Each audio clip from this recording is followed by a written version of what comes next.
Federal board paper 2010 हम solve कर रहे थे और इससे पहले लेक्चर में हमने आपसे जी सेकंड शॉर्ट क्वेश्चन तक डिस्कस कर लिया था। आज हम थर्ड जो हमारा शॉर्ट क्वेश्चन आ रहा है, अब हम इसको देखते हैं जिसकी क्या स्टेटमेंट है और फिर कैसे इसको सॉल्व किया जा सकता है।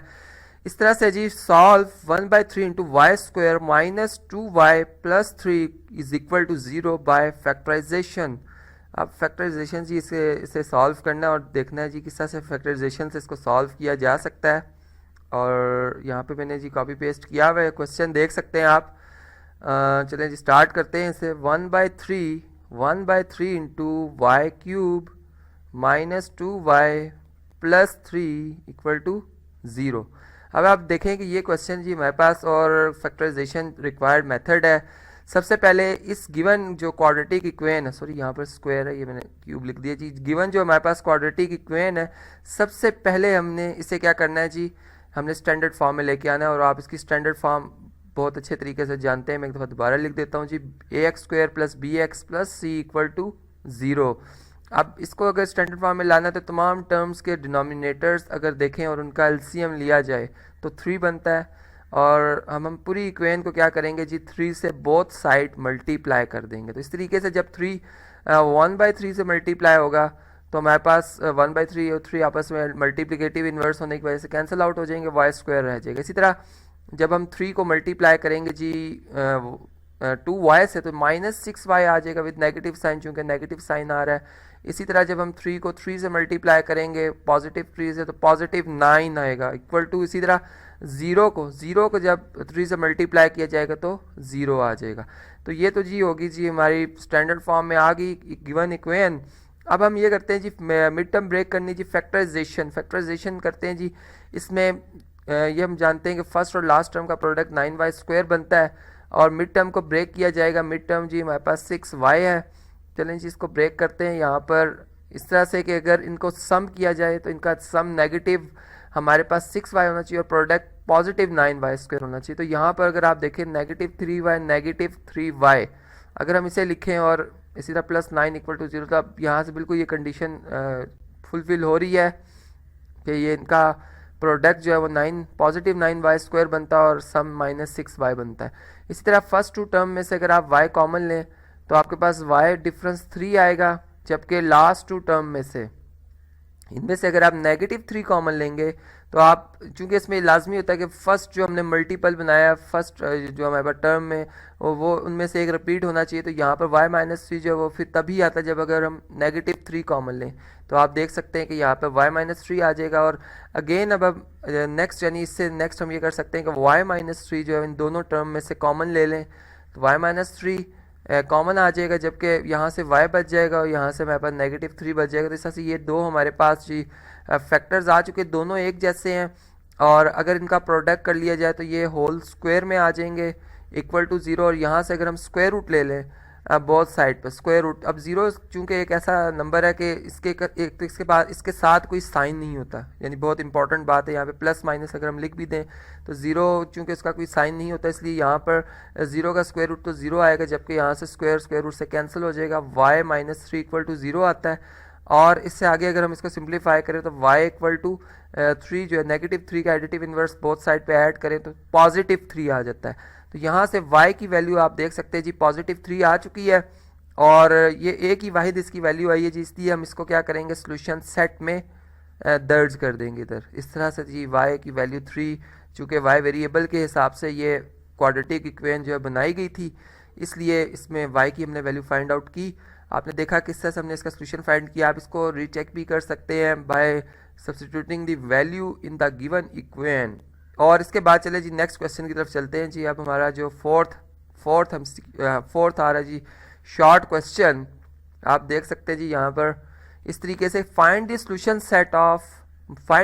सेट ऑफ मॉड ऑफ या absolute value of 2x + 1 divided by 5 equal to absolute value of 4x minus 3 divided by 2 when x belongs to real numbers।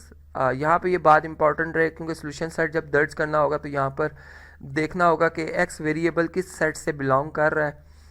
तो यहाँ पर क्वेश्चन में मेंशन है जी। चलते हैं क्वेश्चन की तरफ और ये जी आगे क्वेश्चन यहाँ से चलें जी, दोबारा से इसी इक्वेशन को मैं दोबारा से लिख रहा हूँ, जो कि जी mod of 2x plus 1 divided by 5 equal to absolute value of 4x minus 3 divided by 2। देखिए जी, सबसे पहले आपने ये करना है कि जो एब्सोलूट वैल्यूड वाली टर्म्स है, ये एक्सप्रेशंस है, उनको एक साइड पे लिखना है। यानी चूँकि श्योर बात है कि ये एक पॉजिटिव नंबर है, ठीक है, तो इसलिए हम इसके मल्टीप्लिकेटिव इन्वर्स से जो है वो मल्टीप्लाई करेंगे बोथ साइड पे। तो इस तरह से होगा जी कि 2x plus 1 absolute value of 2x plus 1 divided bye absolute value of 4x minus 3, ये इधर आ जाएंगे, यानी एब्सोलूट जो एक्सप्रेशंस है वो एक साइड पे आ जाएंगे, जबकि 5 डिनोमिनेटर से जब हम राइट साइड पे शिफ्ट करेंगे तो न्यूमरेटर में आ जाएगा, डिवाइडेड बाय जो इसमें डिनोमिनेटर 2 लिखा हुआ है एज इट इज़ आ जाएगा। अब ये एक प्रॉपर्टी है जी एब्सोलूट वैल्यूज़ की कि अगर आप किसी नंबर्स का एब्सोलूट ले रहे हैं इस तरीके से कि आप a डिवाइडेड बाय b का एब्सोलूट लें, या इनका अलग अलग a का एब्सोलूट डिवाइडेड बाय b का एब्सोलूट, इस तरह से इनको सॉल्व करें, दोनों तरीक़ों से जवाब एक जैसा आता है। यहाँ पे मैं रिवर्स जो है ये अप्रोच यहाँ पे यूज़ करूँगा इसी प्रॉपर्टी को रिवर्स में, कि यहाँ पर अलग अलग इनका एब्सोलूट है, हम इनको कंबाइंड एब्सोलूट में लिखेंगे इस तरीके से कि 2x plus 1 over 4x minus 3 absolute value इसकी is equal to 5 divided by 2। अब देखिए यहाँ पर एक बहुत इंपॉर्टेंट रिजल्ट है जो कि अक्सर औकात छोड़ दिया जाता है, वो ये कि जब हम ये कहते हैं कि एक वेरिएबल के एब्सोलूट जो है वो 2 के इक्वल है। अब 2 एक कांस्टेंट है जो पॉजिटिव 2 है। अब यहाँ पर जो हमारे पास जब हम मॉड की डेफिनेशन देखते हैं तो ये जो वेरिएबल है x लिखा हुआ, इसकी वैल्यू जो है जब हम इसकी बात करते हैं तो ये पॉजिटिव और नेगेटिव हो सकती है, यानी सबसे पहले साइन x के साथ आएगा, फिर उसके बाद हम ये कहेंगे कि x के मुताबिक, चूंकि x पॉजिटिव भी हो सकता है, नेगेटिव भी हो सकता है, ऐसा 2 पॉजिटिव 2 भी हो सकता है और फिर नेगेटिव 2 भी हो सकता है। बिल्कुल यही अप्रोच हम यहाँ पे भी अप्लाई करेंगे कि जिस वक्त मैं एब्सोलूट का सिंबल यहाँ से हटाऊंगा तो फिर इसके बाद यहाँ पर प्लस माइनस का जो सिंबल आएगा वो हमारे पास जी लेफ्ट साइड पे जो नंबर लिखे हुए हैं 2x plus 1 over 4x minus 3 है, पहले इसके साथ आएगा ये प्लस माइनस का सिंबल इक्वल टू 5/2, और फिर उसके बाद हम यही वाला सिंबल जो है वो जब हम प्लस माइनस से बोथ साइड पे मल्टीप्लाई करेंगे तो ये यही साइन जो है वो इधर से ख़त्म हो जाएगा, लेफ़्ट साइड से ख़त्म हो जाएगा, जबकि ये साइन जो है फिर राइट साइड पे आ जाएगा 5/2 के साथ। इससे ऐसा यहाँ पे हम लिख देंगे जी प्लस माइनस 5/2। अब यहाँ पर ये हमारे जी दो केसेस बन चुके हैं, यानी ये हो सकता है कि यहाँ पर जैसे एब्सोलूट वैल्यू की मैंने आपको बताया कि यहाँ पे हम श्योर नहीं होते कि नंबर जो है वो पॉजिटिव का था या नेगेटिव का था, इसलिए हम यहाँ पर पॉजिटिव भी 5/2 लिख कर इसका आंसर निकालेंगे, और इसी तरह 2x plus 1 divided by 4x minus 3 equal to इसी तरह माइनस 5/2 भी लिख कर इसका आंसर जो है वो चेक करेंगे। तो यहाँ से अगर आप देखें तो 2 जो है वो 2x प्लस 1 से मल्टीप्लाई होगा, और यहाँ से जी 5 इंटू 4x माइनस 3 आएगा। यहाँ से अगर हम इन्हें मल्टीप्लाई करें डिस्ट्रीब्यूटिव प्रॉपर्टी से जी ये हमारे पास 20x बनता है प्लस माइनस 15 बनता है जी, माइनस 15 बनता है। इसी तरह से 15 को लेफ्ट साइड पे शिफ्ट करेंगे, प्लस 15 आएगा, इससे 20x माइनस 4x आ जाएगा, ठीक है जी। और इसके बाद अगर हम इसको सॉल्व करते हैं जी 17, और यहाँ पे जी कितना आता है 16x, और अगर 16 से डिवाइड कर दिया जाए तो x बिल्कुल सेपरेट हो जाता है, x की वैल्यू आ गई है जी हमारे पास 17/16। जबकि इस इक्वेशन को अगर हम सॉल्व करते हैं तो ये हमारे पास कुछ इस तरह से शेप बनती है जी इसकी। क्विक इसको सॉल्व करते हैं ताकि हम आंसर तक पहुंच सकें जी। 4x प्लस 2 आ जाएगा, यहाँ पर माइनस 4 से मल्टीप्लाई होगा, minus 20x, minus into minus plus 15 आ जाएगा। इसी तरह कांस्टेंट टर्म्स को एक साइड पे लिखा जाएगा, माइनस 20x माइनस 4x आ जाएगा।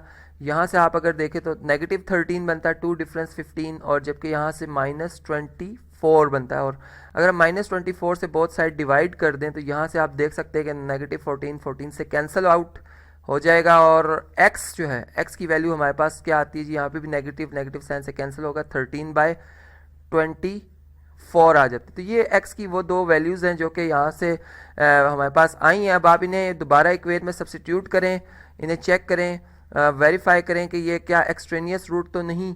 रेडिकल इक्वेशन में तो ये बात चेक करना लाजमी होती है, लेकिन जिस वक्त हमारे पास एब्सोलूट वैल्यूड इक्वेशन होती हैं तो उसमें चूंकि हम एक कंडीशन के मुताबिक ठीक चल रहे होते हैं तो उसमें पॉसिबिलिटी नहीं है कि एक्सट्रेनियस रूट हो, सिवाय इसके कि आप एक कोई गलत इसमें प्रॉपर्टी यूज़ कर लें एब्सोल्यूट वैल्यूज़ की। तो ये था जी आज का हमारा शॉर्ट क्वेश्चन।